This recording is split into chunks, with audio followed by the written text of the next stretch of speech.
આપ અહીંયા જોઈ શકો તો તેમ ત્રિશુલ ચોકમાં એક લાલ કલરની બલેનોના ડ્રાઈવરે અકસ્માત કરેલો છે. તે એક બાજુથી આવીને એના વ્હીલ કંટ્રોલ ના રહેતા એક્ટિવાને ભટકાડ્યા બાદ યુટર્ન મારીને વોકિંગમાં જતા એક નલિનભાઈ નરોત્તમભાઈ સિદ્ધપુરાને ઉડાડી દીધેલ છે.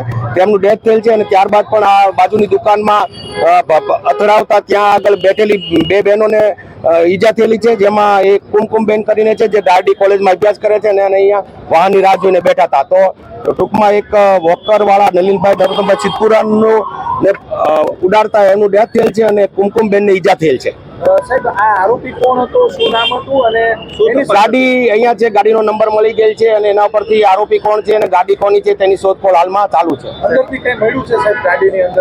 ગાડીની અંદરથી કશું મળેલ નથી. અચ્છા, કઈ નશાની હાલતમાં એ હવે ટૂંકમાં અમે આરોપી સુધી પહોંચવાની તૈયારીમાં જ છીએ. જે વૃદ્ધ છે એમનું ડેથ થયેલ છે એવું હોસ્પિટલના સૂત્રોથી જાણવા મળેલ છે. Okay, thank you.